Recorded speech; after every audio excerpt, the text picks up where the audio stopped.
A key Dodger reliever undergoes shoulder surgery. Because why should Dodger pitchers limit themselves to getting hurt in the regular season? Sean McVay won't finalize a starting offensive line for the Rams, and the Kings place their starting goalie on injured reserve. Good morning. I'm James. This is your daily dose of sports and snark for the greatest sports city in the world, Los Angeles. This is the faithful Angelenos Morning Report. It is November 16th, 2024. Yes, it is the dawn of a new era for USC football. Maybe. We'll talk a little about that. We just don't know. But if you like being in the know about LA sports otherwise, then clickety-clack the like button. Clickety-clack the subscribe button. There's a notification bell. Hit that. It'll let you know when we drop new content. Sharing is caring. Let people know we exist. And by all means, comment now before we go through the news and notes. So look at the scoreboard. Washington 31, UCLA football 19. The Bruins' 3-game winning streak gets snapped up north. UCLA was within 14-13 with about 3.5 minutes left up in the third. And they allow 17 unanswered points. We were talking up the Bruins' rushing attack this week. Yeah, that was totally premature. The Huskies held UCLA to just 52 rushing yards. Ethan Garber's on the other hand, he completes 27 of 44 passes for 267 yards, 2 touchdowns. But yeah, that running game really let everybody down. But if you're looking for another positive for UCLA, we've been talking up Carson Schweschinger on defense. Dude had 17 tackles if you need that.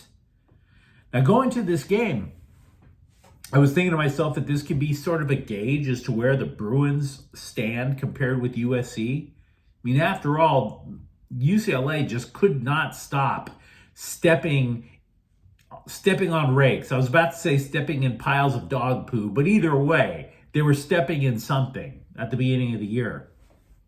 So where are they? I don't know. Considering the Trojans only lost in the final minute, I guess USC is still better. Not that that's saying something, but even if I'm right, the gap between the two programs just ain't that big, folks. Meanwhile, Lakers 120, San Antonio 115. Anthony Davis scores 40 points, and the Lakers begin their quest to go back-to-back in a tournament nobody gives a damn about. LeBron James recorded a triple-double in his 4th consecutive game. 6 Lakers scored in double figures. James Harden scored 21 points as the Clippers slide below 500. They lose to Houston 125-104.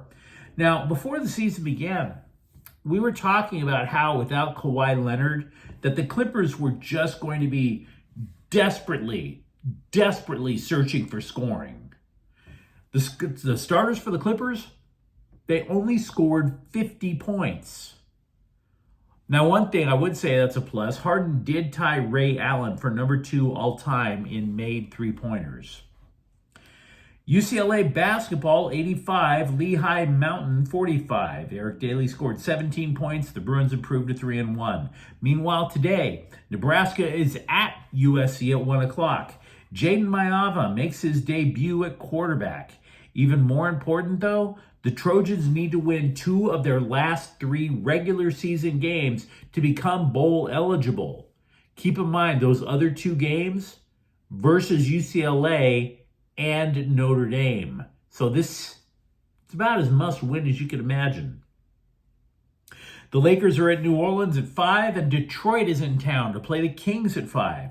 The Kings are tied for 2nd in the Pacific Division, and let's get to the news.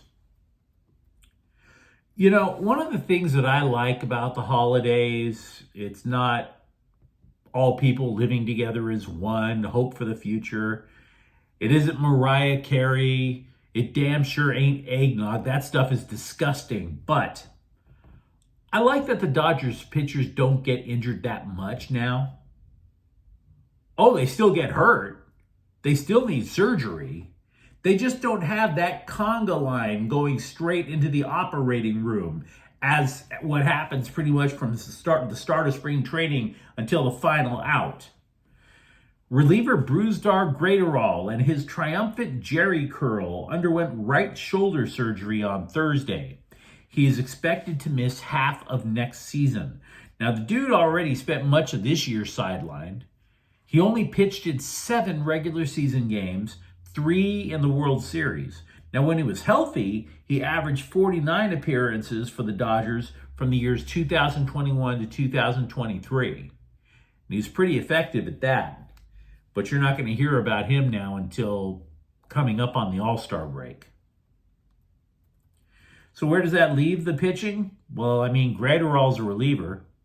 You go online about the Dodgers offseason, and you just see the name of Japanese pitcher Roki Sasaki just plastered all over the interwebs, right? And there are reasons to believe that there's smoke to those rumors. For example, Dave Roberts said the Dodgers would like to paint Japan blue, hinting that it just isn't enough to already have Shohei Ohtani and Yoshinobu Yamamoto. It's like they almost want to corner the market on Japanese players. Now, even if they miss out there, because Sasaki is a pretty popular name right now in the rumor mill, General Manager Brandon Gomes said the Dodgers are strongly considering a 6-man rotation at the beginning of next year. I bring all this up as a reminder to not buy into every offseason rumor, even for one that seems as potentially likely as Sasaki. Because pitchers who are coming back from injury next year, and I'm going to be repeating this with every pitching rumor that comes out, pitchers who will come back from injury next year include Clayton Kershaw, Tyler Glasnow, Bobby Miller, Tony Gonsolin, Dustin May, and Ohtani. You add that to Yamamoto, I've already just named 7 people. 7 starters. And that's not even mentioning the free agents that are on the Dodgers roster, such as a Walker Buehler, or for that matter, the rest of free agents across baseball as a whole. Remember, every free agent, you're going to see some scribe or some blogger say the Dodgers are interested in that guy. Happens every offseason. Former Dodgers outfielder Al Ferrara, who won 2 world championships for the team in the 1960s, has passed. The Bull, as he was known, was also taken by the Slime Diego Padres in their expansion draft back in the 60s, which tells us a very important lesson. Even in their first day of existence, Slime Diego desperately is begging for Los Angeles' table scraps. Sean McVay did not say it in so many words, but he's kind of admitting that the offensive line did, in fact, look that bad on Monday Night Football. And there will probably be changes Sunday at New England. Actually, there will. A couple of changes, the Rams have no choice. Okay? For example, starting right tackle Rob Havenstein is out. And by the way, backup tackle Joe Noteboom is doubtful to play as well, which means that if that's the case, you're already looking at third stringer Warren McClendon being the next man up. But the thing to take note of is not who's injured at tackle, as odd as that sounds. The thing to take note of is McVay did not say who would start at center, as in the guy who calls the blocking scheme against the opposing front. Hey, dude, that guy's blitzing. That guy, the center. Now, to be clear, I would say the team knows, right? It's simply too late in the week for Sean McVay to be so indecisive that he has to split practice time between Jonah Jackson and rookie Bo Limmer. Okay? But there's a reason McVay is being cute about the whole damn thing. Limmer matured quickly while Jackson was sidelined with an injury. Then Jackson returns, and Miami sacks Matthew Stafford 4 times. I mean, the Rams thought with all of this investment that the one thing they wouldn't have to worry about, you can sit there and say, oh my God, there's no way we could replace Aaron Donald, our defensive line. We got to address it, but we're going to worry about it, right? You can say that. Oh my God, we traded Ernest Jones. We got to worry about our linebackers. You can say that. Wait a second, Cooper Kupp, is he going to get injured again? Can't trust the wide receiver. The one thing that the Rams could say that they were going to rely on is with all of that investment in the offensive line, you would assume that that would be the one thing where they could just wipe their hands and say, we're good. And it's not so. Only guard Kevin Dotson has started all 9 games. And as a result, the Rams' running attack is terrible. They are 28th in the NFL in rushing yards.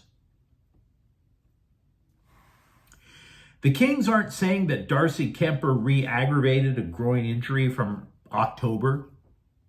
But before he kind of skated, if you could hobble on ice skates, that's kind of what Kemper looked like he was doing. But before he skated off the ice during LA's loss in Colorado, he was seen doing these stretches that you would presume are designed to relieve discomfort down below. Now, I can't say for sure because the Kings aren't saying it is his groin. And I also can't say for sure because of our very strict don't go into detail about other men's groins policy here at Faithful Angelenos. The Kings placed their top goalie on injured reserve. That means he's out for at least a week. Top prospect Eric Portillo was summoned from Ontario. Now, to be clear, it's kind of doubtful Portillo is going to get into a game. Dave Rittich is presumably the number 1 goalie. The Kings don't play back-to-back games on the schedule until after Thanksgiving, and by that time, you're probably looking at Kemper coming back. The Kings made another move. They have summoned Jacob Mauvrier, a defenseman from Ontario, to replace the injured Caleb Jones. Dalton Knecht started in place of Rui Hachimura for the last 2 Laker games. Hachimura is dealing with a right ankle sprain. Knecht has definitely responded. Last night, he scored 14 points for the Lakers, and this comes after a 19-point performance earlier in the week against Memphis. These are good things. I bring it up because the dude needed support from Coach J.J. Redick. Knecht, if you recall, had stumbled out of the gate. And Redick is like, I'm a shooter too. Or remember what this is like. Keep going. And it's paid dividends. But you let me know what you think in the comments thread. Talk to me about the state of the Dodgers bullpen for next year with one of their best guys out for half the season. Who do you imagine is going to be the savior of the Rams offensive line? And if you enjoyed the content, don't forget to subscribe to Faithful Angelenos. We talk LA sports every single day. Thank you for watching. I'm James. We'll be back tomorrow. Faithful Angelenos is a Ken Cortell Queso production. Take care.